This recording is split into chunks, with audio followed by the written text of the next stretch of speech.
কাঙ্ক্ষিত আকাঙ্ক্ষিত বক্তা বিশিষ্ট ইসলামী আলোচক, খ্যাতিমান আলোচক, বিশিষ্ট ইসলামী চিন্তাবিদ, মুফাসসির কোরআন, ফ্যাসিস্ট আওয়ামী সরকারের আমলে কোরআনের ময়দানে সঠিক কথা বলার জন্য, হক কথা বলার জন্য কারাবরণকারী মজলুম আলেমে দ্বীন হযরত মাওলানা রফিকুল ইসলাম মাদানী, আমি মহতারাম মাওলানা রফিকুল ইসলাম মাদানীকে তার গুরুত্বপূর্ণ তাফসীর পেশ করার জন্য অনুরোধ করছি।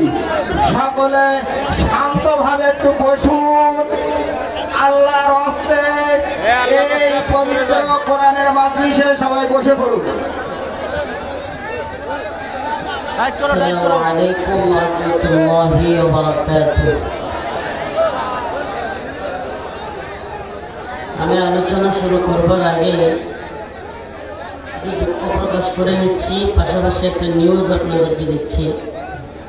আজকে ঢাকার সোহরাওয়ার্দী উদ্যানে হেফাজতে ইসলাম বাংলাদেশের বিরাট বড় একটা সমাবেশ ছিল।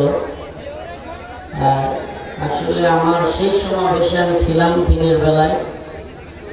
তারপরে 6টার আগে যশোরের কোনো বিমান ছিল না, যে কারণে যশোর থেকে বিমানে আসতে অনেক দেরি হয়েছে। বিমান ফ্লাইটও হয়েছে ডিলে, এই জন্য অনেক কষ্ট হয়েছে। আর খাওয়া, ঘুম, সবকিছুই জার্নি প্রচন্ড ক্লান্তিদায়ক ছিল। এই জন্য আমি আন্তরিকভাবে দুঃখ প্রকাশ করছি। আসলে এই 3 তারিখ মহাসমাবেশটার দিনে আজকের এই প্রোগ্রামটা আমি কর্তৃপক্ষকে বলছিলাম যে একটু এদিক সেদিক, তেমন ওনারা বলল যে প্রচারণা হয়ে গেছে হুজুর, এই জন্য। তো যাই হোক, সব কিছু আল্লাহর পক্ষ থেকে। কষ্ট হয়েছে, আপনাদেরও কষ্ট হয়েছে, বসে রয়েছেন দীর্ঘ সময় অপেক্ষা করতে কষ্ট হয়েছে। তো আমাদের সব কষ্ট কার জন্য? আল্লাহর জন্য। আলহামদুলিল্লাহ নাহমাদুহু ওয়া নাস্তাঈনুহু ওয়া নাস্তাগফিরুহু ওয়া নু'মিনু বিহি ওয়া নাতাওয়াক্কালু আলাইহি ওয়া না'উযু বিল্লাহি মিন শুরুরি আনফুসিনা ওয়া মিন সাইয়্যাতি আ'মালিনা। من يهده الله فلا مضل له ومن يضلل فلا هادي له ونشهد أن لا إله إلا الله وحده لا شريك له. أما بعد فأعوذ بالله من الشيطان الرجيم. بسم الله الرحمن الرحيم. يا أيها الذين آمنوا استعينوا بالصبر والصلاة إن الله مع الصابرين. ولا تقولوا لمن يقتل في سبيل الله أموات بل أحياء ولكن لا تشعرون.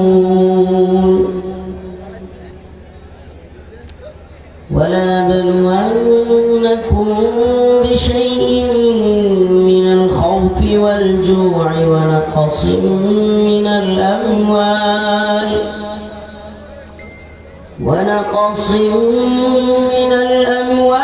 والأنفس والثمرات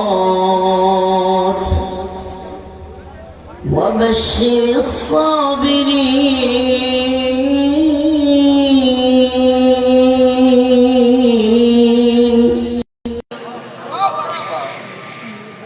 الذين إذا أصابتهم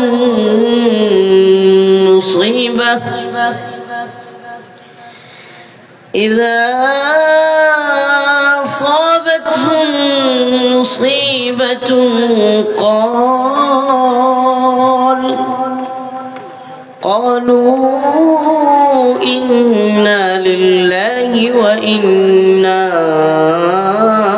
إليه راجعون صدق الله مولانا العظيم وصدق رسوله النبي الكريم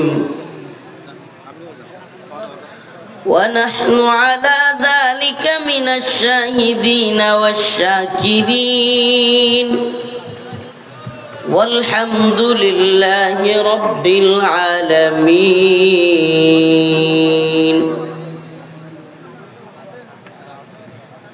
সকলেই দুরূদ শরীফ পড়ি اللهم صل على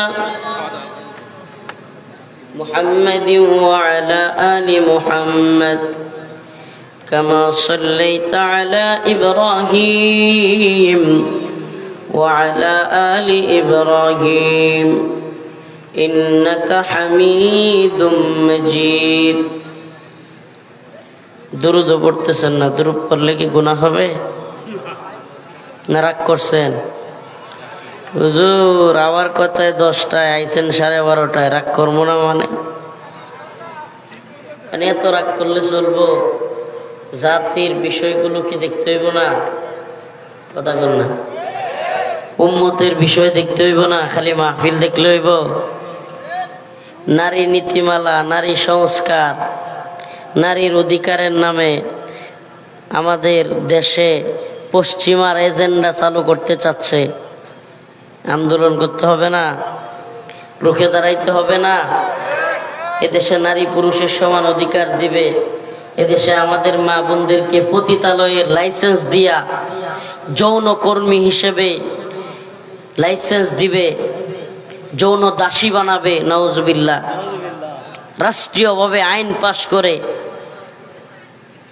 এটা কি আমাদের মা বোনদের জন্য সম্মানের নাকি লজ্জার সম্মানের নাকি লজ্জার আমাদের মা বোনেরা যৌন কর্মী নয় আমাদের মা বোনেরা আম্মাজান আয়েশা আম্মাজান খাদিজার বংশধর তারা তাদের উত্তরসূরি তাদেরকে যৌন কর্মী বলে কেউ যদি সার্টিফিকেট দিয়ে পতিতালয়ে পাঠাতে চায় আমরা কি তাদের প্রতিবাদ করব না বলেন না দরকার আছে না নাই এজন্যই ছিল আজকের হেফাজতের সমাবেশ এবং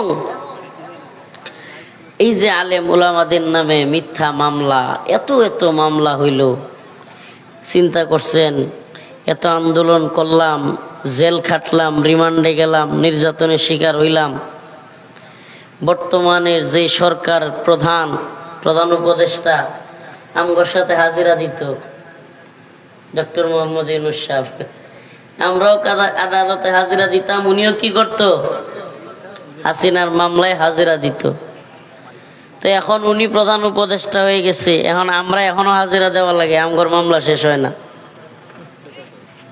কোন তো দেখি সহ্য হয় তা আপনাদের মামলা শেষ হয় আমাদের মামলা শেষ হবে না কেন হাসিনা আপনাদের উপর জুলুম করেছে আমাদের উপর জুলুম করে নাই আমি যদি বলি ডক্টর মোহাম্মদ ইউনূসের চাইতে বেশি জুলুম আমার উপরে করছে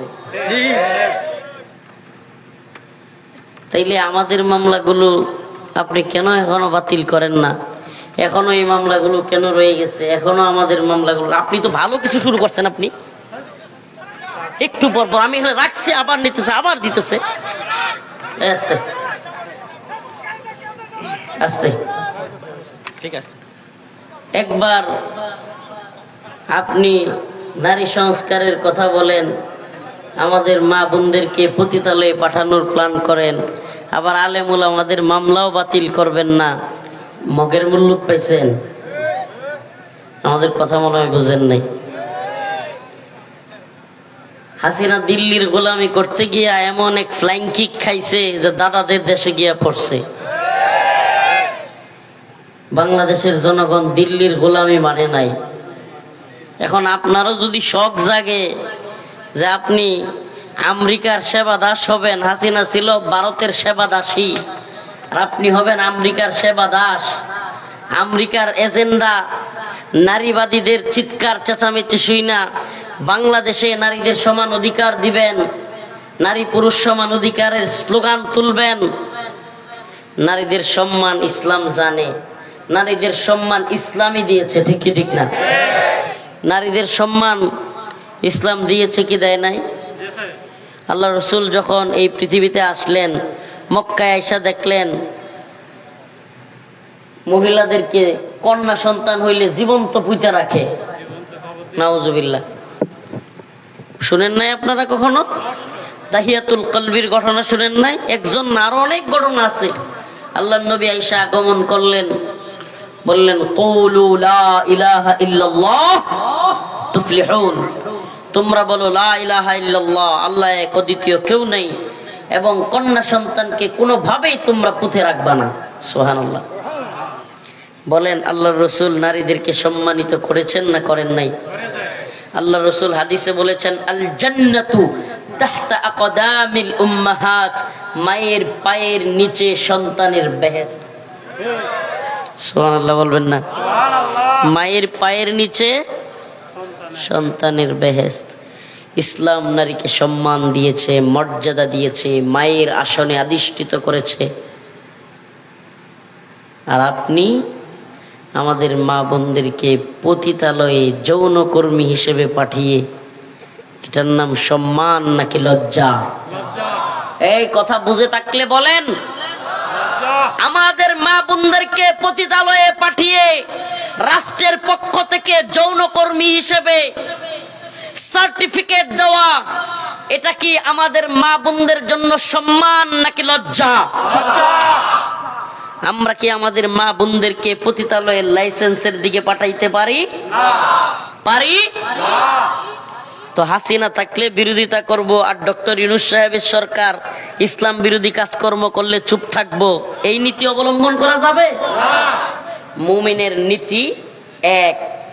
মুমিন, আল্লাহ রসুল বলেছে, এক গর্তে দুইবার পা দেয় না।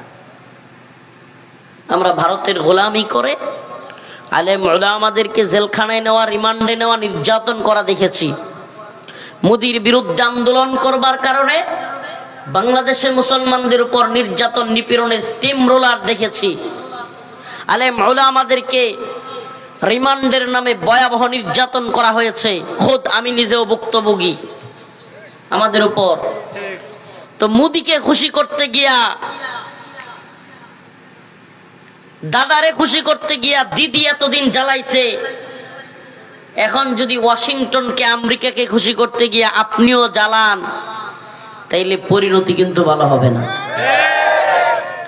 আমরা জেল খাটতে জানি, রিমান্ডে যাইতে জানি, প্রয়োজনে দিনের জন্য ফাঁসির দড়ি দলায় ঝুলতে জানি, প্রয়োজন হলে দিনের জন্য, ইমানের জন্য, এই ভূখণ্ড রক্ষা করবার জন্য প্রয়োজনে আমরা শাহাদাতের নজরানা পেশ করব।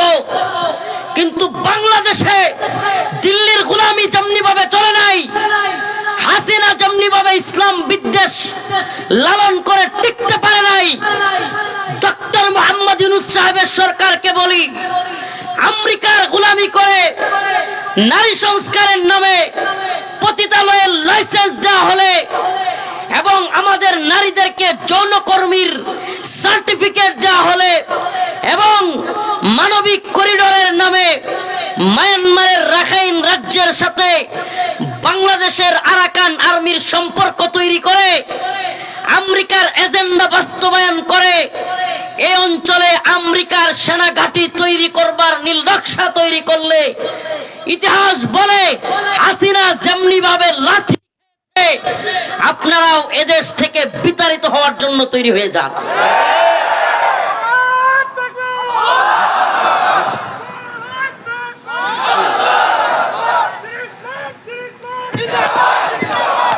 আমরা মাজলুমদের পাশে ছিলাম, নিজে মাজলুম, নিজেও মাজলুম, অন্যান্য যেই মাজলুম ছিল, হেফাজতে ইসলাম হোক, জামাতে ইসলাম হোক, বিএনপি হোক, ডক্টর মোহাম্মদ ইউনূস হোক, সবাই যেহেতু হাসিনার মাধ্যমে জুলুমের শিকার।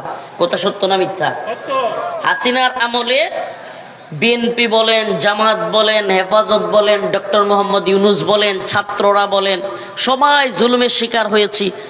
আমরা একে অপরে এক মাজলুম আর এক মাজলুমের পাশে দাঁড়িয়েছিলাম।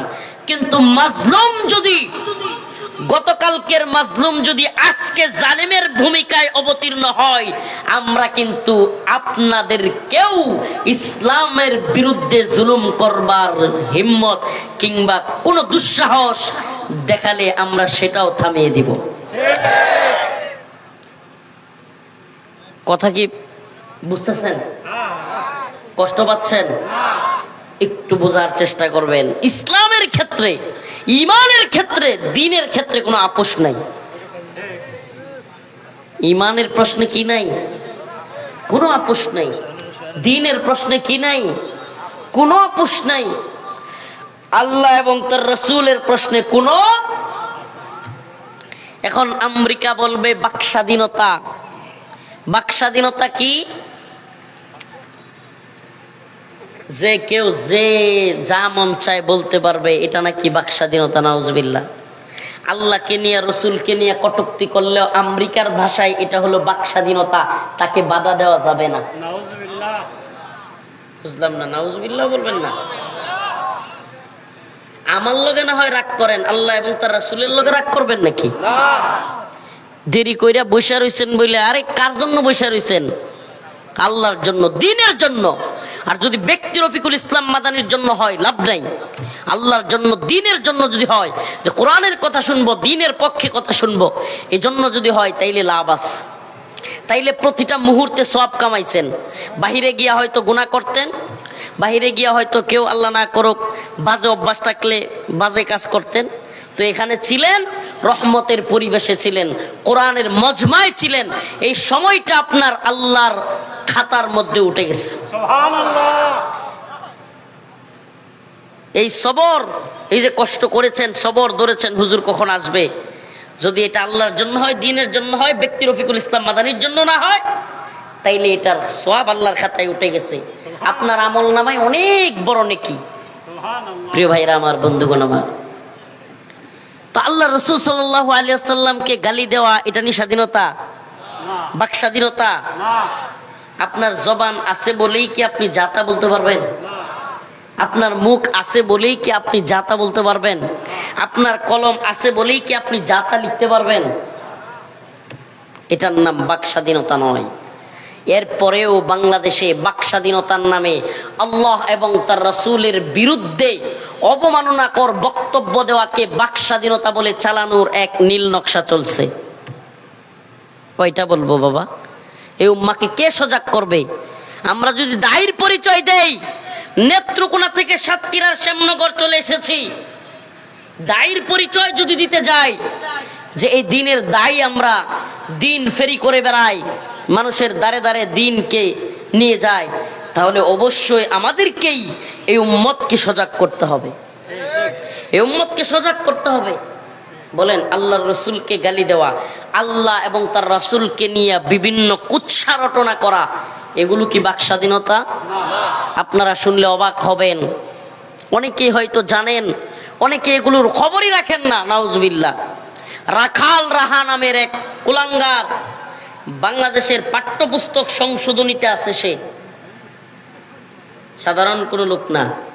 সে আল্লাহ এবং তার রাসূলকে নিয়ে কটূক্তি করেছে এই কিছুদিন আগে। অনেক কিছুর পরে সে ফেসবুকে একটা পোস্ট দিয়েছে, কেউ কষ্ট পায়া থাকলে আমি দুঃখিত, এই ধরনের।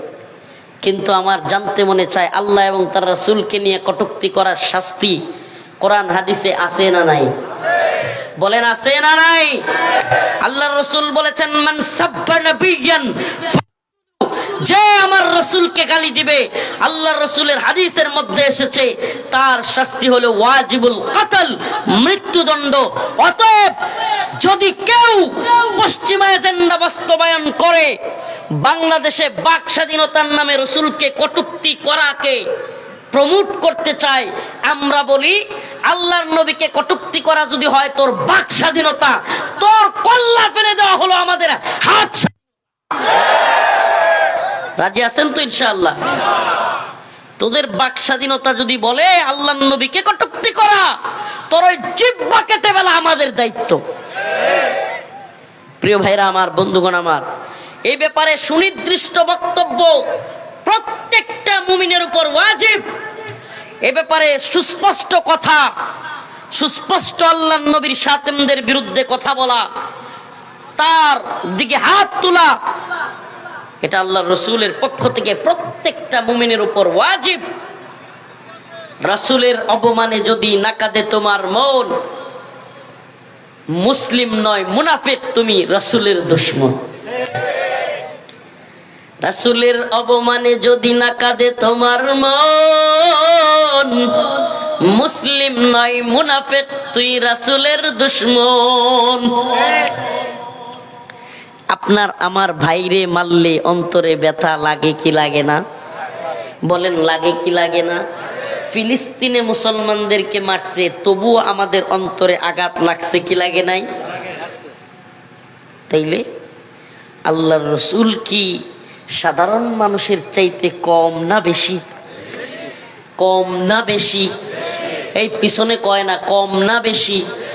রাসূলের একটা হাদিস শোনাই, আল্লাহ রাসূল বলেছেন, লা ইউমিনু আহাদুকুম হাত্তা আকুনা আহাব্বা ইলাইহি মিন ওয়ালিদিহি ওয়া ওয়ালাদিহি ওয়ান নাসি আজমাইন। তোমরা ততক্ষণ খাঁটি মুমিন হতেই পারবা না যতক্ষণ না পর্যন্ত আল্লাহর রসুলকে তোমাদের পিতা মাতা, সন্তান সন্ততি, আত্মীয় স্বজন, এমনকি সব কিছুর চাইতে বেশি রসুলকে বেশি ভালোবাসতে না পারবা, ততক্ষণ পর্যন্ত তোমরা মুমিন হতেই পারবা না। কল্পনা করা যায়? আল্লাহ রসুলের বাণী, নবীকে সর্বোচ্চ ভালোবাসতে না পারলে কি হওয়া যাবে না? রসুলের খাঁটি আশেক হওয়া যাবে। প্রিয় ভাইরা আমার, বন্ধুগণ আমার, আলোচনা এটা ছিল না, আলোচনার বিষয়বস্তু ভিন্ন, কিন্তু ওই যে হেফাজতের আজকের সমাবেশ বুঝাইতে গিয়া এই জায়গায় চলে আসছি, মনে আছে? কেন আজকে সমাবেশে যেতে হলো, হেফাজত কেন গঠিত হয়েছিল মনে আছে আপনাদের? 2013 সাল, ব্লগার রাজীব, অভিজিৎ রায়, থাবা বাবা, ওয়াশিকুর রহমান বাবু, ফয়সাল আরিফিন দীপন, জুলহাস মান্নান, আরো কতগুলো নাস্তিক কুলাঙ্গার আল্লাহ এবং তার রাসূলকে নিয়ে 2013 সালে লাগাতার ফেসবুকে কটূক্তি করতেছিল, মনে আছে? আল্লাহর নবীর সেই দুশমনদেরকে সাইজ করবার জন্য লক্ষ লক্ষ তাওহীদবাদী জনতা, আশিকে রাসূল, ওই সমস্ত কুলাঙ্গারদের বিচারের দাবিতে শাপলা চত্বরে জড়ো হয়েছিল ঢাকার মতিঝিলে। আর আওয়ামী ফ্যাসিস্ট জালেম সরকার সেই সমস্ত নিরীহ মুসল্লিদের উপর রাতের আধারে অসংখ্য মুসল্লি যারা তসবিহ জপতেছিল, যারা শুয়েছিল, তাহাজ্জুদরত ছিল, ওয়াল্লাহি আল্লাহর কসম একটুও মিথ্যা বলছি না, রাতের আধারে তাহাজ্জুদরত, তাসবিহরত ঘুমন্ত মুসল্লিদের উপর নির্বিচারে গুলি করেছিল হাসিনা সরকার। মনে আছে না ভুলে গেছেন? মনে আছে না ভুলে গেছেন? শত শত মানুষকে হত্যা করেছে। প্রিয় ভাইরা আমার, সেই শাপলা চত্বরের বিচার আজও হয় নাই। হয়েছে বিচার? 10 মাস হয়ে গেছে, নতুন সরকার গঠিত হয়েছে। বলেন, জুলাই আন্দোলনের জন্য তদন্ত কমিশন গঠন হয়, জুলাই আন্দোলনে হত্যার বিরুদ্ধে তদন্ত কমিশন গঠন হয়, গুম কমিশন গঠন হয়। 2013 সালে শাপলা চত্বরে তাওহীদি জনতার উপর নির্বিচারে গুলি করবার এখনো পর্যন্ত কোনো কমিশন গঠন হয় নাই। আফসোস লাগে না যে এতগুলো মানুষ জীবন দিল, হাসিনার জুলুমের শিকার হইল, অন্যরা তদন্ত কমিশন পাইল, কিন্তু এরা মাদ্রাসা কিংবা মসজিদপন্থী বলে, নামাজি বলে, দিনদার বলে, এদের জন্য কোনো তদন্ত কমিশন নাই। এমনকি আরো আশ্চর্য হবেন আপনারা শুনলে, ওই 13 সালে হাসিনা যে সমস্ত মিথ্যা মামলা দিয়েছিল, মারছেও আমাদেরকে, মামলাও দিছে আমাদেরকে। এটারে বলে গ্রাম্য ভাষায় মাইরও খাইছে, মায়ের দামও দিছে। মাঝে মাঝে কয় না যে তুই মাইরও খাইলি মায়ের, তো আমাদের অবস্থা হইলো মাইরও খাইছি মায়ের। 13 সালে মারছে কাদেরকে? আমাদেরকেই, শাপলা চত্বরে। আবার মামলাও দিছে কাদেরকে? আমাদের। কথা কি বুঝতেছেন না নাকি?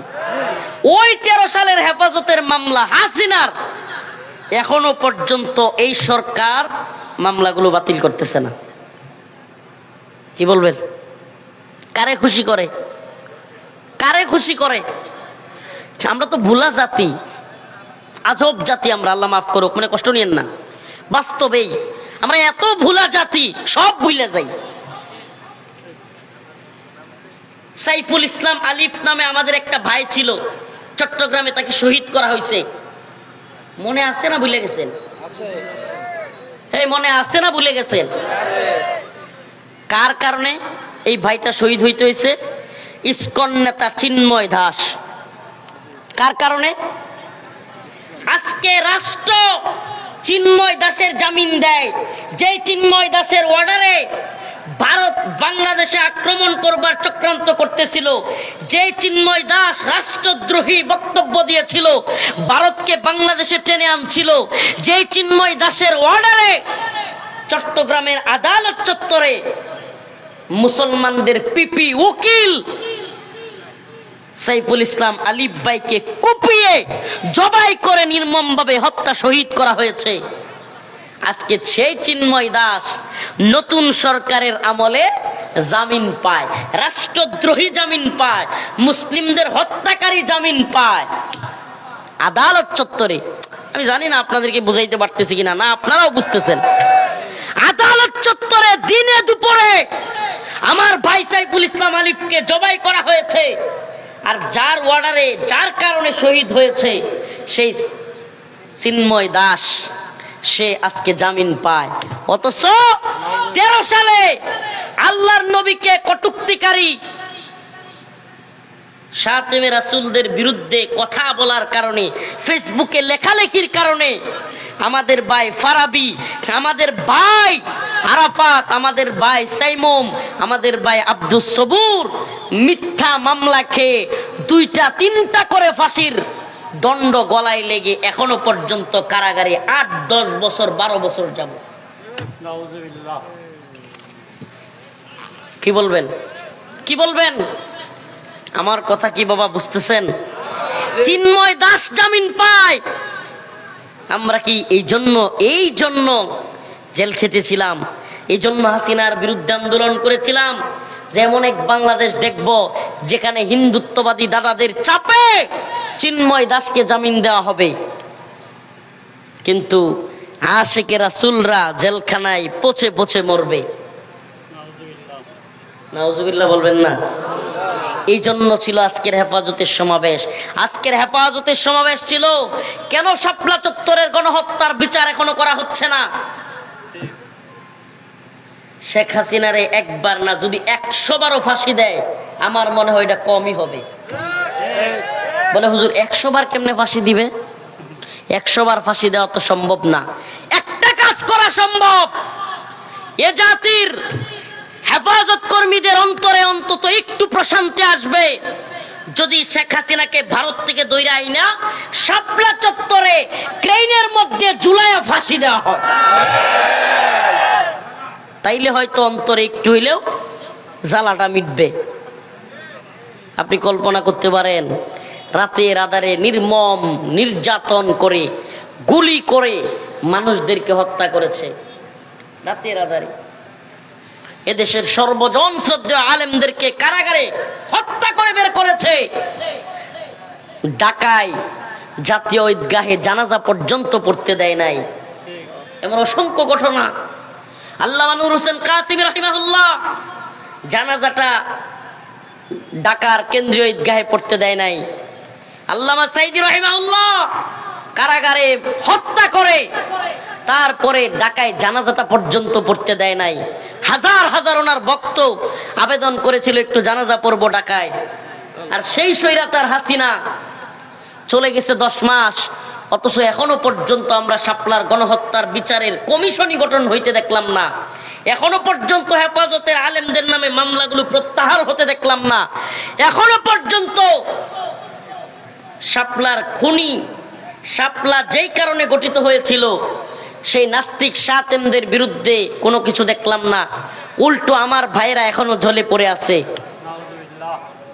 বলেন, একজন মুসলমান হিসেবে, একজন মাজলুম হিসেবে, একজন মুমিন হিসেবে সেই সমস্ত ভাইদের পাশে দাঁড়ানো আমাদের উচিত কিনা? বলেন উচিত কিনা? আল্লাহ রাসূলের কাছে কি জবাব দিবেন? হাউজে কাউসার, হাউজে কাউসার এত সহজ? আল্লাহর নবী যদি প্রশ্ন করে, আমার পক্ষে দাঁড়াবার জন্য যারা জেলে ছিল তোরা তাদের জন্য কি করেছিস? কি জবাব দিব আমরা? আল্লাহর নবীর পক্ষে বলবার কারণে, একটু লেখার কারণে ফেসবুকে আজকে তারা কারাগারে, আর চিন্ময় দাসরা জামিন পায়। মুসলিম উম্মাহ ষড়যন্ত্রের ডালপালা অনেক গভীরে, এই জন্য প্রায় প্রোগ্রামে গিয়া বলার চেষ্টা করতেছি, শুনেন ও সাতক্ষীরা শ্যামনগরের মুসলমান, শুনেন, মনিব চেঞ্জ হয়েছে, গোলামগুলো ঠিকই আছে। বুঝেন নাই মনে হয়, না বুঝাইতে পারি নাই? মনিব চেঞ্জ হয়েছে। ৭১-এর আগে মনিব ছিল, ৪৭-এর আগে মনিব ছিল, প্রভু ছিল ব্রিটিশ বেনিয়ারা, পশ্চিমারা, ফিরিঙ্গিরা। ৪৭-এর পরে প্রভু হয়ে গেছে পাকিস্তানিরা। ৭১-এর পরে প্রভু হয়ে গেছে ইন্ডিয়া, ভারত। আর এখন ৫ই আগস্টের পরে প্রভু হয়ে গেছে আমেরিকা। মনিব চেঞ্জ হয়েছে, গোলামগুলো একই আছে। কথাগুলো একটু সুক্কা সুক্কা লাগতেছে না? কিছু করার নাই, তিতা লাগলেও কিছু করার নাই। তিতা কিন্তু গ্যাস্ট্রিকের জন্য বা বদ হজমের জন্য খুব ভালো, পেটের জন্য উপকারী। কথাগুলো তিক্ত, আল হাক্কু মুররুন, সত্য কথা তিতা হয়, কিন্তু তিতা কিন্তু গ্যাস্ট্রিকের জন্য খুব ভালো। সমস্যা যদি থাকে ভালো হয়ে যাবে। প্রিয় ভাইরা আমার, মনিব চেঞ্জ হয়েছে কিন্তু দাসগুলো, গোলামগুলো একই আছে। আমরা একসময় ইংরেজদের গোলামি করেছি, তারপরে পাকিস্তানের গোলামি, এরপরে ৭১ থেকে নিয়ে ২০২৪-এর ৫ই আগস্ট পর্যন্ত ভারতের গোলামি, এখন ৫ই আগস্টের পরে চলতেছে আমেরিকার গোলামি। শুনতে একটু কেমন লাগে হুজুর, এটা কি কন? হ্যাঁ, এখন মানবিক করিডোরের নামে মায়ানমারের সাথে আরাকান আর্মিকে সাপোর্ট করার জন্য পশ্চিমারা টোপ দিছে, টোপ, প্রেসক্রিপশন। প্রেসক্রিপশন বুঝেন না? ডাক্তার যেটা দেয়, প্রেসক্রিপশন বুঝেন না? ওই যে অসুখ হইলে ডাক্তার কি করে? প্রেসক্রিপশন দেয়, যে এই যে দিয়ে দিছি, এই অনুযায়ী ওষুধ খাবা, এর বাহিরে যাবা না, কিন্তু বাহিরে গেলে বিপদ, সর্বনাশ হয়ে যাবে। শেখ হাসিনার আমলে প্রেসক্রিপশন আসতো ভারত থেকে, এখন প্রেসক্রিপশন আসে আমেরিকা থেকে। এখন আমেরিকার প্রেসক্রিপশন, নারী পুরুষ সমান অধিকার দিতে হবে। ইউনুস কাকু কয় হ্যাঁ ঠিক আছে, জি মহাজন, জি চলছে। প্রিয় ভাইরা আমার, বন্ধুগণ আমার, নারী পুরুষ সমান অধিকার। আমি যদি বলি মা বোনদেরকে সমান অধিকার দিবেন, এই রোদের তীব্র দাবদাহে, এই তীব্র রোদের মধ্যে, চৈত্রের কিংবা কার্তিকের তীব্র রোদের মধ্যে আমাদের মা বোনেরা রাস্তাঘাটে রিক্সা চালাইতে পারবে? হ্যাঁ পারবে? সম্ভব? বাসের মধ্যে, ট্রেনের মধ্যে যাতাযাতি কইরা, চাপাচাপি কইরা পুরুষের সাথে সিট নিতে পারবে? প্রেগনেন্সি অবস্থায় স্বামী যদি বলে ৬ মাস আমি ডিউটি করছি, এবার ৬ মাস তুমি ডিউটি করো, পারবে?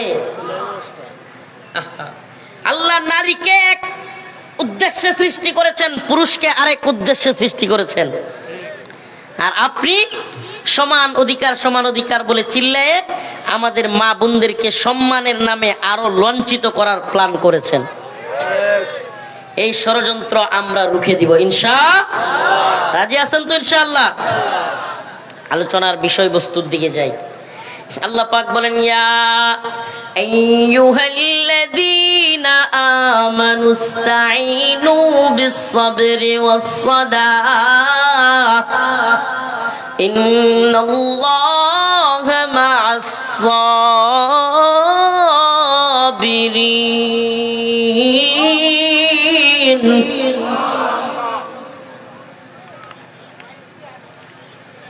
ইয়া أيها الذين آمنوا استعينوا بالصبر والصلاة إن الله مع الصابرين।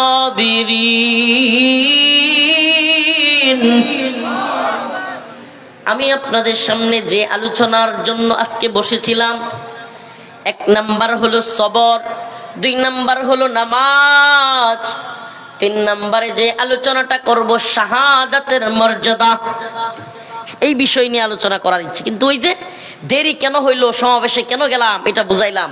ও আমার জাতি, সচেতন থাকা বড় জরুরি। এই মাহফিল আপনি এসেছেন আমাদের কথা শুনতে, আপনার জন্য এটা যেমন দরকার, আমাদের জন্য জাতীয় আন্তর্জাতিক চক্রান্তের বিরুদ্ধে ঐক্যবদ্ধভাবে রাজপথে আন্দোলন করাও বড় দরকার। এজন্য এই তীব্র গরমের মধ্যেও কষ্ট করেও শরীয়তদি উদ্যানে ছিলাম, অনেক কষ্ট হয়েছে, চাতাজাতি চাপাচাপি লক্ষ লক্ষ মানুষের ভিতরে। তারপরেও কেন এই কষ্টগুলো আমরা করি? একটা কারণেই, আল্লাহকে সাক্ষী রেখে বলি, এই উম্মাহ যেন দিন প্রতিষ্ঠার সংগ্রামে নিয়োজিত হতে পারে। এই উম্মাহকে যেন কোনো জালেম, কোনো তাগুত আবারও নতুন করে গোলামির জিনজিরে আবদ্ধ করতে না পারে। আমরা নতুন করে কারো গোলামি করব? হ্যাঁ, আমার সাথে হাতে হাত রেখে বলতে পারবেন তো ইনশাআল্লাহ? বলতে পারবেন? বলেন আমরা কার গোলাম? বলেন আমরা কার গোলাম? আওয়াজ হয় না এই সাতক্ষীরার লোক? আমরা কি ভারতের গোলাম, ইসরায়েলের গোলাম, আমেরিকার গোলাম? আল্লাহর জমিনে গোলামি হবে কার? বলেন কার? আন্নাল আরদ ওয়ারিসুহা ইবাদিয়াস সালিহুন। জমিনের মালিক আল্লাহ, গোলামিও হবে ইনিল হুকমু ইল্লা লিল্লাহ, আমরা আল্লাহ তা'বুদু ইল্লা ইয়া, আমরা কারো দাসত্ব করি না, একমাত্র আল্লাহর দাসত্ব করি। ব্যাস, এটাই কালিমার দাবি, এটাই ঈমানের দাবি। লা ইলাহা, বলেন না লা ইলাহা। আল্লাহকে বাদ দিয়ে আমি কাউরে মানি না। সুবহানাল্লাহ বলবেন না? আল্লাহকে বাদ দিয়া যদি কোনো প্রধানমন্ত্রী কথা বলে, ওই যে কইছিলাম মনে আছে, তাইলে আমি কি আল্লাহর বিরুদ্ধে যাওয়া কোনো ব্যক্তি, সে এমপি হোক, চেয়ারম্যান হোক, মন্ত্রী হোক, প্রধানমন্ত্রী হোক, রাষ্ট্রপতি হোক, আল্লাহর বিরুদ্ধে গেলে, সে প্রধান উপদেষ্টা হোক, কোরআনের বিরুদ্ধে গেলে আমরা তারও বিরুদ্ধে দাঁড়ায় যাব। এটার নাম ঈমান ভাই, এটার নাম ঈমান। যেদিন আপনি সেই কথা বলতে পারবেন, আমার দল বুঝি না, আমার নেতা বুঝি না, আমার লিডার বুঝি না, আমার বাবা বুঝি না, আমার ভাই বুঝি না, আমার আল্লাহর বিরুদ্ধে গেলে, আমার দ্বীনের বিরুদ্ধে গেলে আমি তারও বিরুদ্ধে, তাইলে আপনি ইমানদার। তাইলে আপনি কি ইমানদার। এরপরে হইলো আপনার নামাজ কাজে লাগবো। আপনার নামাজ কখন কাজে লাগবো? যখন আপনি বলবেন আল্লাহর বিরুদ্ধে গেলে আমি কাউরে মানি না। ইমানের প্রথম শর্ত লা ইলাহা। ইলা মানে কি? ইলা মানে কি? প্রথমে হলো বর্জন, বর্জন। ইল্লাল্লাহ পরে, স্বীকার পরে, আগে বর্জন, লা ইলাহা আমি মানি না। সুবহানাল্লাহ। আগে কি? আগে কি? হুজুররা এখানে আছেন, লা ইলাহা আমি কি মানি না, আমি বর্জন করলাম। ইল্লাল্লাহ, আল্লাহ ছাড়া যা আছে সব বর্জন। সুবহানাল্লাহ। আল্লাহরে বাদ দিয়া যা আছে সব কি? বাতিল। এটার নাম ঈমান। ঈমানের দাবি এটা। আগে ঈমানের দাবি পূরণ করেন, এরপরে আসেন আলোচনায়। ইয়া আইয়ুহাল্লাযীনা আমানুস্তাঈনু বিস-সাবরি ওয়াস-সালাহ। আল্লাহ রাব্বুল আলামিন বলেন, ও মুমিন বান্দা, ঈমান আনার পরে তোমার কাজ হলো ইস্তাঈনু, তুমি আল্লাহর কাছে চাও। কার কাছে? ভারতের কাছে, আমেরিকার কাছে, ইসরায়েলের কাছে, কার কাছে চাও? আল্লাহর কাছে চাও, আল্লাহর গোলামি করো। ইস্তাইনু, তুমি চাও আল্লাহর কাছে বিসসবরি ওয়াসসালাহ, কোন পীরের কাছে, শাইখের কাছে, দরগার কাছে, দুর্গার কাছে না। তুমি মুমিন হলে তুমি চাইবা কার কাছে? বলেন না, চাইবা কার কাছে? আল্লাহর কাছে চাইবা। ইস্তাইনু, তুমি চাও বিসসবরি ওয়াসসালাহ, আল্লাহর কাছে চাও। আল্লাহ বলেন কিসের মাধ্যমে চাইবা? চাওয়ার তরিকা কি? সুবহানাল্লাহ। চাইতে বলেছেন কে?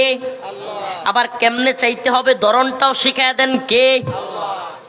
আল্লাহ বলেন বিসসবরি ওয়াসসালাহ, নামাজ এবং সবরের মাধ্যমে চাও। সুবহানাল্লাহ বলবেন না? সবরের মাধ্যমে চাওয়ার একটা নমুনা আপনাদেরকে বলবো। কারগুজারি শোনাবো।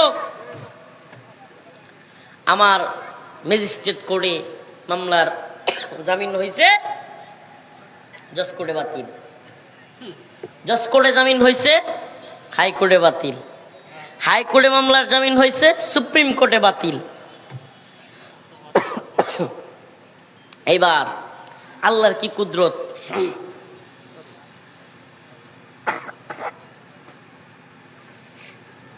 যেটা আশাও করি নাই, সুপ্রিম কোর্টের বাতিল হইলে আবার জজ কোর্টে মামলার জামিন হইব, এটা আশা করে কেউ? যারা আইন আদালত বুঝে আশা করে? কিন্তু আল্লাহর কি কুদরত! একদিনে 4টা মামলা সুপ্রিম কোর্ট থেকে বাতিল হওয়া, 4 মামলা জজ কোর্টে এসে জামিন হয়ে গেছে। প্রায় 32 মাস জেলখানায়, 26 দিন রিমান্ডে। হঠাৎ করে একজন প্রহরী আয়েশা ডাকা শুরু করলো, রফিকুল ইসলাম মাদানী সাহেব হুজুর হাজির। আমি বললাম আসি। কয় হুজুর ব্যাগ ট্যাগ গুছান, আপনি চলে যাবেন। সুবহানাল্লাহ বলবেন না? প্রতিদিন 100-200 মানুষকে এইভাবে চিল্লায়া চিল্লায়া নিয়ে যায়। এই 32 মাসে কতগুলো দিন! এই প্রতিদিন মানুষের নামগুলো মাইকে শুনতাম আর মনে মনে কইতাম, আল্লাহ আমার নাম কবে ডাকবে, কবে আমাদের নাম আসবে। হঠাৎ করে নাম ডাকলো। এবার ব্যাগ সহ প্রায় আধা কিলোমিটার দূরে, ওই এখান থেকে আপনাদের এই রাস্তা থেকে আরো এতটুকু দূরে, বা প্রায় 1 কিলোমিটারই হয়ে যাবে, প্রায় এতটুকু দূরে কাশিমপুরের কারাগার অনেক বড়। আমাদেরকে যেখানে রাখা হতো সেখান থেকে দীর্ঘ পথ পাড়ি দিয়ে মূল গেটে আমাদেরকে নিয়ে আসলো। মূল গেটে মানে ব্যাগ সহ জেলারের কার্যালয়ে, জেলার যেখানে থাকে সেখানে নিয়ে আসলো। জেলারের সামনে আমাদেরকে বসানো হইলো একটা চেয়ার দিয়া। আমাকে আনা হলো 4টায়, বিকেল 4টায়। কয়টায়? 5টা 5:30 বেজে যাচ্ছে। আমি বললাম, জেলার সাহেব এতক্ষণ ধরে কাপড় নিয়ে বসে রইলাম, শুনলাম বাড়ির লোকেরাও সামনে, মানে আমার থেকে মাত্র 20 গজ বা 30 গজ সামনে হলো আমার মামা, আমার আপন ভাই, আমার চাচা, আমার সব আত্মীয় স্বজন বসে আছে আমার অপেক্ষায়, আমার মা, আমার বোন, সবাই। কতটুকু দূরে? মাত্র 50 গজ, এই 20 থেকে 50 এরকম। ক্লিয়ারলি খেয়াল আসতেছে না। তো এরকম দূরত্বে 1.5 ঘন্টা হয়ে গেছে। আমি জিজ্ঞেস করলাম, জেলার সাহেব কাহিনী কি? কয় হুজুর আপনাদের মামলাগুলোর জামিন হইলেই হয় না, 60টা গোয়েন্দা সংস্থার ক্লিয়ারেন্স লাগে। ক্লিয়ারেন্স কয়টা? কয়টা? DGFI, NSI, SB, CTTC, DB, ATU, এরপরে আরেকটা আছে, 60টা গোয়েন্দা সংস্থার। কয় হুজুর আমনে রইছে 4টা, আরো লাগে 3টা। আমি বলছি বলেন কি? মামলাও তো 7টা, জামিন হয়ে গেছে সব। 32 মাস পরে কাপড় চুপড় সহ আসতে কইলেন, আইলাম। এখন কোন গোয়েন্দা সংস্থার ক্লিয়ারেন্স নাই, এখন যদি বাকি 3টা না হয়, কয় হুজুর 3টা কেন, 1টা না হইলেও আপনাকে আবার কারাগারে দেওয়া হবে।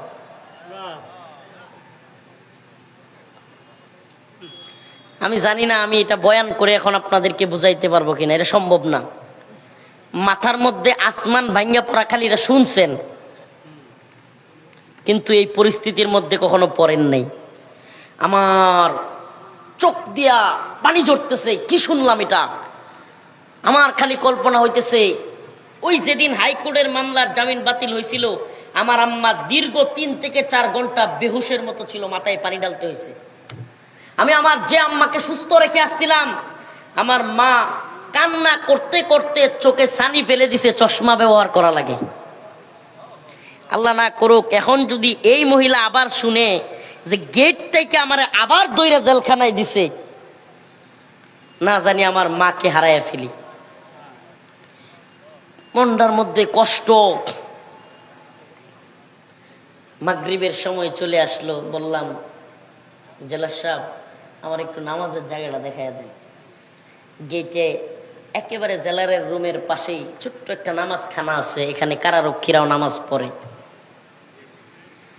আল্লাহ, ঢুকলাম, ঢুইকা নামাজ পড়তেছি। কি বলবো আপনাদেরকে হালত, চোখ দিয়ে অজরে কান্না আসতেছে, হেসকি দিয়ে কান্না আসতেছে। আল্লাহ, এই দুনিয়ার সমস্ত দরজাগুলো বন্ধ হয়ে গেছে আপনার দরজা ছাড়া, আর কোনো পথ নাই মাওলা। আপনি এই দুনিয়ার সমস্ত ক্ষমতাসীন, শেখ হাসিনা, ওবায়দুল কাদের, আরো যারা যারা আছে, এনএসআই, ডিজিএফআই, যত ক্ষমতাসীন, আল্লাহ আপনার ক্ষমতার সামনে তো এদের ক্ষমতা কিছুই না। আয় মালিক, আপনি যদি চান যে রফিকুল ইসলাম আজকে রাতের খাবার তার মায়ের হাতের রান্না করা খাবার খাবে, পৃথিবীর কোনো শক্তি নাই জেলখানায় আমাকে বন্দি করে রাখে। আয় মালিক, চোখ দিয়া পানি ঝরছে আর কান্না, হেঁচকি দিয়া কান্না করতেছি। হেঁচকি দিয়া কান্না বুঝেন তো, উপর দিকে তাকায়া দোয়া করতেছি। আয় মালিক, 2 দিকে সালাম ফিরাই যেন শুনি আমার ক্লিয়ারেন্স হয়ে গেছে। আল্লাহকে সাক্ষী রেখে বলেছি, ওই দিনের সবর এবং দুয়ার সাথে সাথে একজন কারারক্ষী পিছনে ফিরতেই সালাম ফিরাইয়া দেখি বলে, হুজুর আপনার সব ক্লিয়ারেন্স হয়ে গেছে, চলে আসেন। সুবহানাল্লাহ। এই কারগুজারিটা আপনাদেরকে কেন শুনাইলাম এজন্য যে আল্লাহ যে বলছে, ইয়া আইয়ুহাল্লাযীনা আমানু, হে ঈমানদাররা, ইস্তাইনু, তোমরা চাও কার কাছে? বিসসবরি ওয়াসসালাহ, নামাজ এবং সবরের মাধ্যমে। ওই দিন আমি নিজে আলহামদুলিল্লাহ, এটা কোনো বুজুর্গি না, আল্লাহ মাফ করুক, আমি অদম, আমি গুনাহগার, আমি নালায়েক, কিন্তু আমি মাজলুম। আল্লাহ রাসূল বলেছে মাজলুমের দোয়া কবুল হয়। আল্লাহ পাক ওই দিন আমি দেখেছি সবর এবং নামাজ আমার সাথে সাথে অ্যাটম বোমার মতো কাজ করছে। সুবহানাল্লাহ। তো এই জন্য আপনাদেরকেও বলি, নামাজ পড়বেন তো ইনশাআল্লাহ? নামাজ পড়বেন তো? নামাজ ছাড়বেন না? আল্লাহ রাসূল বলেছেন, ইযা মান তারাকা সালাতান ওয়াহিদান মুতাআম্মিদান ফাকাদ কাফারা, যে ব্যক্তি ইচ্ছাকৃত 1 ওয়াক্ত নামাজ পরিত্যাগ করলো সে কুফরি করলো। কোন মুসলমান কুফরি করতে পারে? বলেন, কুফরি করতে পারে? তাইলে ইচ্ছাকৃত নামাজ ছাড়বো আমরা? বলেন না, ছাড়বো? এরপরে আল্লাহ বলছেন সবর। সবর 3 প্রকার: সবর আনিত তাআত, সবর আনিল মুসিবত, সবর আনিল মাসিয়াত। সবর কয় প্রকার? সবর আনিল মুসিবত, বিপদের সময় সবর, যেটা আমরা জেলখানায় গেলে বিপদ, রিমান্ডে গেলে, মামলা খাইলে, গরু হারায় গেছে, বাচ্চা মারা গেছে, ভাই অসুস্থ, মা অসুস্থ, স্ত্রী অসুস্থ, বিভিন্ন প্রকার টাকা হারায় গেছে, বিভিন্ন রকমের বিপদ হইতে পারে। ওই সময়ে কিছু মানুষ আছে আল্লাহ আর কাউরে পায় না, খালি আমারে পায়, নাউজুবিল্লাহ, এই ধরনের কথা বলে। এটা হলো আল্লাহর নাফরমানি। এটা কি? আল্লাহর নাফরমানি না করে সবর করতে হবে। وَلَنَبْلُوَنَّكُمْ بِشَيْءٍ مِّنَ الْخَوْفِ وَالْجُوعِ وَنَقْصٍ مِّنَ الْأَمْوَالِ وَالْأَنفُسِ وَالثَّمَرَاتِ وَبَشِّرِ الصَّابِرِينَ।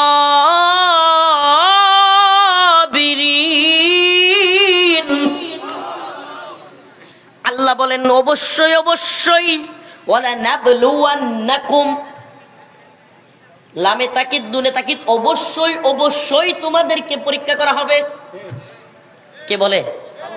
আল্লাহ নিজে যেখানে বলে দিতেছেন, আমাদেরকে আল্লাহ কি করবেন? আম হাসিবতুম আন তাদখুলুল জান্নাহ, তোমরা কি মনে করছো এমনি এমনি সেলসেলায়া জান্নাতে যাবে গা? নেত্রকোনার ভাষা সেলসেলায়া বুঝেন? সেলসেলায়া, হ্যাঁ, সেলসেলায়া হইলো আপনাদের এলাকায় নদী আছে, নদীতে দেখবেন, আমরা ছোটবেলায় করছি, এই এলাকার ছেলেরা করছে কিনা জানি না, নদীতে উঁচু থেকে পানি দিয়া দিয়া কাদা দিয়া মাখাইতাম আমরা। ওই উপর থেকে বসার সাথে সাথে সেলসেলায়া নদীতে পানিতে চলে যাইতাম। এটারে বলে কি? সড়ক খাই, সলক খাই বলেন আর সেলসেলায়া বলেন। ওই যে উপরে বসছেন আর সেলসেলায়া বা সলক খাই চলে গেছেন, জান্নাতে এত সেলসেলায়া সলক খাই যেতে পারবেন। আল্লাহ বলছেন আম হাসিবতুম আন তাদখুলুল জান্নাহ, তোমরা কি মনে করো তোমরা এমনি এমনি জান্নাতে চলে যাবে? ওয়ালাম্মা ইয়ালামিল্লাহু আল্লাযীনা জাহাদু মিনকুম, তোমাদের মধ্যে কারা আল্লাহর পথে যুদ্ধ করেছে এবং কারা সবর করেছে আমি সেটা দেখব না, পরীক্ষা করব না? সুবহানাল্লাহ। আল্লাহ বলছেন আমি কি পরীক্ষা করব না? কারা সবর করেছে এবং কারা আল্লাহর প্রতি জিহাদ করেছে অবশ্যই আমি পরীক্ষা করব, তারপরে জান্নাতে দিব। আলিফ লাম মিম,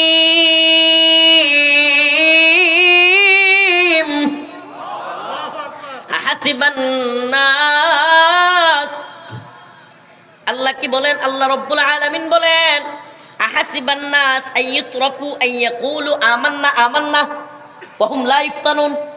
আল্লাহ বলেন আহাসিবান নাস, তোমরা কি মনে করো হে মানুষ, তোমরা ধারণা করো আইয়ুতরাকু, তোমাদেরকে ছেড়ে দেওয়া হবে, আইয়াকুলু আমান্না আমান্না, তোমরা বলবে আমি ঈমান আনছি ঈমান আনছি, মানে তুমি খালি ঈমান আনছো ঈমান আনছো এটা বললেই তোমার ছেড়ে দেওয়া হবে? ওয়া হুম লা ইফতানুন, কোনো পরীক্ষা তোমাকে করা হবে না। আল্লাহ প্রশ্ন করতেছেন তুমি কি মনে করছো তোমারে কোনো পরীক্ষা করা হবে না? তোমার এমনি এমনি ছেড়ে দেওয়া হবে? ওয়ালাকাদ ফাতান্নাল্লাযীনা মিন ক্বাবলিহিম ওয়ালাকাদ ফাতান্নাল্লাযীনা মিন ক্বাবলিহিম ফালায়ালামান্নাল্লাহু আল্লাযীনা সাদাকু ওয়ালায়ালামান্নাল কাযিবিন। আল্লাহ বলেন আমি তোমাদের পূর্ববর্তী যারা ছিল তাদেরকেও পরীক্ষা করেছি, তোমাদেরকেও পরীক্ষা করব। কেন? কারণ আমার জানার ইচ্ছা হলো, ওই যে তোমরা যে বলেছিলে রুহের জগতে, আমি যখন প্রশ্ন করেছিলাম আলাস্তু বিরব্বিকুম, আমি কি তোমাদের প্রভু নই? সবাই বলেছিলে কালু বালা, হ্যাঁ হ্যাঁ অবশ্যই আপনি আমাদের প্রভু, আপনি আমাদের রব। আল্লাহ বলেন ওই যে সাক্ষ্য দিয়ে দুনিয়াতে আসছিলা, আমি আজকেও দেখব কে আমার প্রকৃত গোলাম, প্রকৃত বান্দা, আর কে মুনাফিক। সুবহানাল্লাহ। মুনাফিকি করা যাবে? করা যাবে? ঈমানের দাবিতে অটল অবিচল থাকতে হবে। ইস্তাইনু বিসসবরি ওয়াসসালাহ, আল্লাহর কাছে চাইতে হবে নামাজের মাধ্যমে, সবরের মাধ্যমে। তো বলতেছিলাম সবর তিন প্রকার। কয় প্রকার? সবর আনিল মুসিবত, বিপদের সময়ের সবর। ওই যে কই যে মুসিবত মুসিবত মুসিবা, বিপদের সময় ধৈর্য ধারণ করা। আল্লাহ পাক সমস্ত বিপদ বালা মুসিবতে কষ্টে আমাদেরকে সবর করার তৌফিক দান করুক। আল্লাহ পাক সবরকারীদের জন্য সুসংবাদ দিয়েছেন, ওয়াবাশশিরিস সাবিরিন। আল্লাহ বলেন আমি সবরকারীদের জন্য সুসংবাদ দিয়েছি, জান্নাতের সুসংবাদ। ইন্নাল্লাহা মাআস সাবিরিন, আল্লাহ বলেছেন আমি সবরকারীদের সাথে আছি। সুবহানাল্লাহ বলবেন না? 2 নাম্বার সবর, সবর আনিল মাসিয়াত, গুনাহের সবর। এটা কেমন? নাউজুবিল্লাহ। হে যুবক, প্রিয় ভাইরা আমার, মন চাচ্ছে বদ্ধ রুমের ভিতরে মোবাইলের মধ্যে খারাপ জিনিস দেখতে, গুনাহ করতে, কিন্তু অন্তরের মধ্যে ওই সময় আল্লাহর ভয় চলে আসছে, আরে আমি যদি এখন সবর না করি, এটা দেখে ফেলি, আল্লাহ তো আমারে ক্ষমা করবে না। এইটা হলো গুনাহের সবর। কোন মেয়ে এমন একটা সুযোগ তৈরি হয়ে গেছে, নাউজুবিল্লাহ, কোন বেগানা নারীর সাথে বিয়ে ছাড়া মেলামেশা করার মতো পরিবেশ তৈরি হয়ে গেছে। ওই সময় মনটা ছটপট করতেছে, ওই নারীর প্রতি তোমার আকর্ষণ চলে গেছে, ওই মুহূর্তে তুমি যদি নিজেকে আটকে রাখো, সবর করো, আল্লাহ পাকের কাছে তোমার জন্য রয়েছে জান্নাত। এই সময়গুলোতে সবর, এটাকে বলে গুনাহের সবর। আরেকটা হলো সবর আনিত তাআত, অনুসরণের সবর। কোরআন যা বলেছে, কোরআন যা বলেছে, রসুল যা বলেছে, আমার পছন্দ হোক বা না হোক আমি মাইনা নিলাম, এটার নাম হলো সবর আনিত তাআত। ইচ্ছায় অনিচ্ছায়, ভালো লাগলেও খারাপ লাগলেও আমি কি করব? রোজা রাখতে বলেছেন কে? আমি রোজা রাখবো, এটার নাম সবর আনিত। আমার কিন্তু রোজা রাখতে কষ্ট হচ্ছে, হচ্ছে কি হচ্ছে না? কিন্তু কেন রাখবো? আল্লাহর হুকুম। ফজরের নামাজ পড়তে ঘুম থেকে উঠে কষ্ট হচ্ছে, কিন্তু কেন পড়বো? আল্লাহর হুকুম। এটাকে বলে সবর আনিত তাআত। প্রিয় ভাইরা আমার, দুইটা বিষয়ের মোটামুটি আলোচনা করা হয়ে গেছে। 3 নাম্বার বিষয় শহীদের মর্যাদা। বলছিলাম না যে 3টা বিষয়ে কথা বলবো।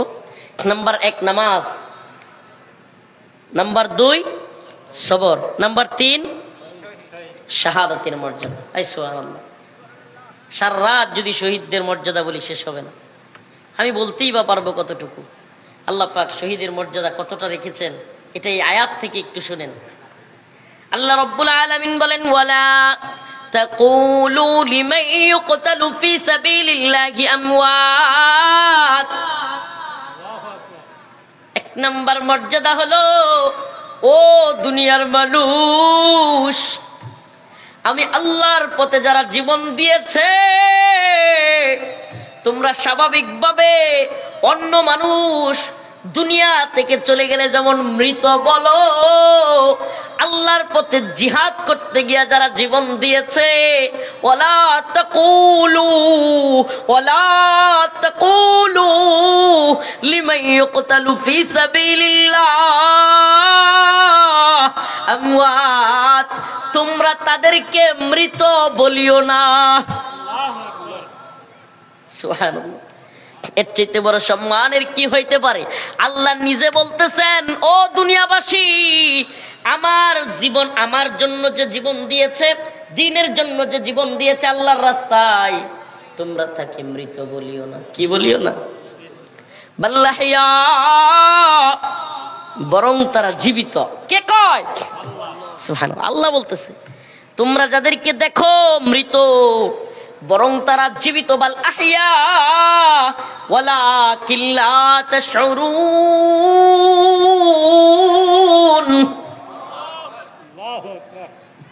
আল্লাহ রাব্বুল আলামিন বলেন, তোমরা যাদেরকে মৃত মনে করতেছো এরা মৃত না। অন্যান্য জীবনগুলো, অন্যান্য মানুষদের রূহগুলো যেমনি ভাবে কবজ করা হয়, নিয়ে নেওয়া হয়, বারজাখের জিন্দেগিতে কবর হাসর এগুলো আছে। আল্লাহ রাসূল বলেন, শহীদের মর্যাদা হলো শহীদ জীবিত। এই কথার মানে কি? আল্লাহ যে বলছেন শহীদ কি, এই কথার মানে কি? আল্লাহ রাসূল বলেন, আল্লাহ পাক শহীদের ওই আত্মাটাকে দুনিয়ার বাহ্যিক জিন্দেগি থেকে বের করে, এই যে আত্মাটাকে জান্নাতের একটা সবুজ পাখির মধ্যে ঢুকায় দেয়। কি করে আল্লাহ? দুনিয়ার এই আত্মাটাকে কি করে? বাহ্যিক আত্মাটাকে জান্নাতের সবুজ পাখির মধ্যে ঢুকায় দেয়। শহীদ মরে না। কি করে না?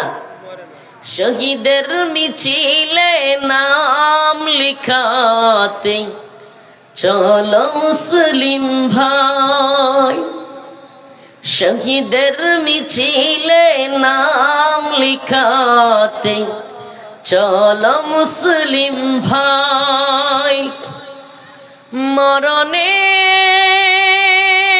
মরণের স্বাদ পাবে তুমি, এসো না নাম লিখাই, শহীদের মিছিলে নাম লিখাতে চলো মুসলিম ভাই। এই তো সে কাফেলা বীরের জাতি, আজও থামেনি যার চলার গতি। সুবহানাল্লাহ। শহীদের মিছিলে নাম লেখাতে রাজি আছেন তো? আল্লাহর দিন, আল্লাহর জমিন, আল্লাহর হায়াত আল্লাহর জন্য দিব। বলেন না, কার জন্য দিব? ইন্নাল্লাহা আশতারা মিনাল মুমিনিনা আনফুসাহুম ওয়া আমওয়ালাহুম বিআন্না লাহুমুল জান্নাহ। সুবহানাল্লাহ। ব্যবসা করব কার সাথে? জান মাল দিয়া দিনের জন্য ব্যবসা হবে আল্লাহর সাথে। আল্লাহ পাক বুঝার এবং আমল করার তৌফিক দান করুক। বলেন আমিন। আরো জোরে বলেন আমিন। খাস করে দোয়া চাই অনেক